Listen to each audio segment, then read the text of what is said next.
This segment is on the triple threat, which we would call that arthritis, inflammation, and gut and digestive issues, gut health. These conditions are unfortunately becoming more and more common these days. So it really largely in part boils down to diet, and we can really help ourselves by making healthier choices in our diet. Eliminating more sugars and simple carbs would be a fantastic way to start. So with the sweet potato, that's more of a complex carb. We want to introduce more of these anti-inflammatory foods into our diet, like the sweet potato being one of the best options. Cauliflower is another fantastic option. Broccoli, kale, just to name a few. Very anti-inflammatory, low insulin spiking foods. So the sweet potato is fantastic because it really will help to fuel our muscles and our cells with energy. It will fill us up. It will satisfy a carb and sugar craving.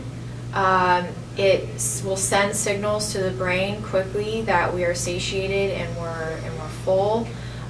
It will not spike blood sugar levels, and that's very important because when we eat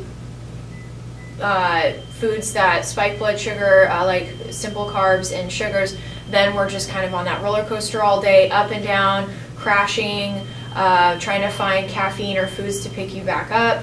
And that next meal you're going to want to go for, again, more simple carbs and sugars. So finding ways to moderate our insulin levels and flatline our insulin levels for the day are really the way to go. Let me ask you this.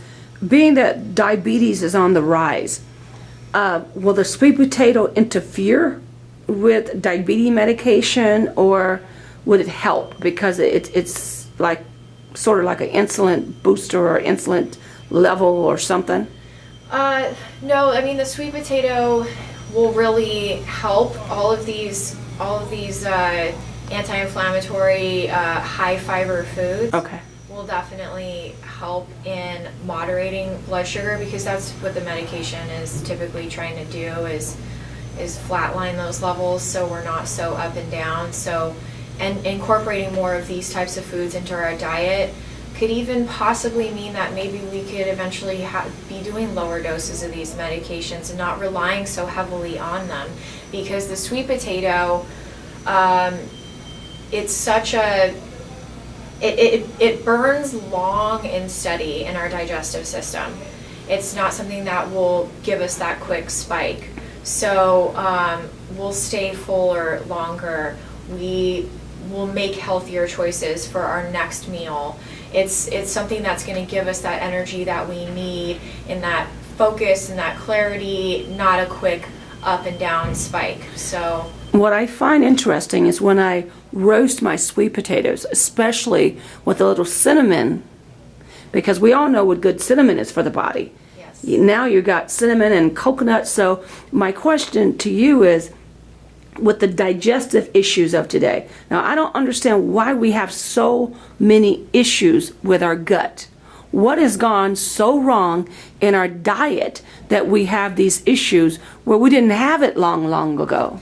Right. Well, going back to our ancestors, they were hunter-gatherers. There was a lot more proteins and fiber. It was mostly meat and vegetables, seasonal fruit. They didn't have fruit year-round, nuts and seeds. There was then the introduction of grains, but even wheat in particular and grains today are not what they were back then.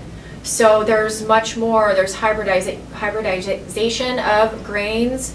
You can even get into genetically modified grains.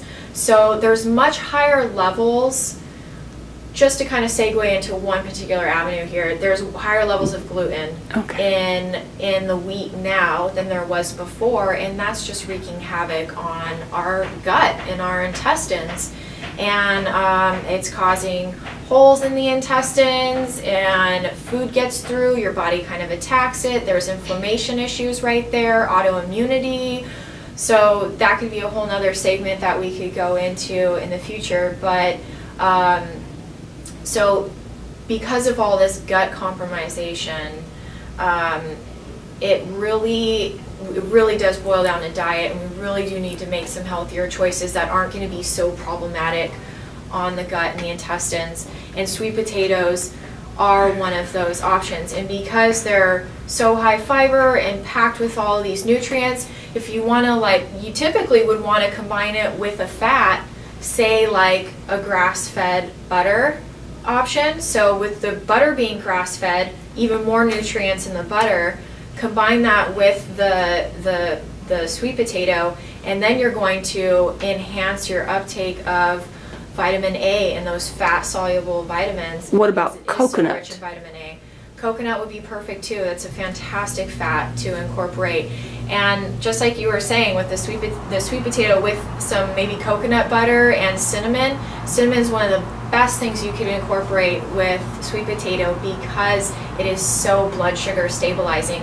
So you're really putting two of the best blood sugar stabilizing foods together, doing the sweet potato and the cinnamon. So what does the coconut add then? Does the coconut add something different to it? The coconut's going to add some fat, which is going to, coconut in itself, we've done a segment on before, is so beneficial, and also is really blood sugar stabilizing, fuels the cells, gives you that energy, so then it enhances the uptake of all of those fat-soluble vitamins like vitamin A, because sweet potatoes are insanely rich in vitamin A and beta-carotene, so which we know is good for the eyes, and it's a wonderful antioxidant. So it enhances collagen production too, so it's going to help our bones, it's going to help our skin.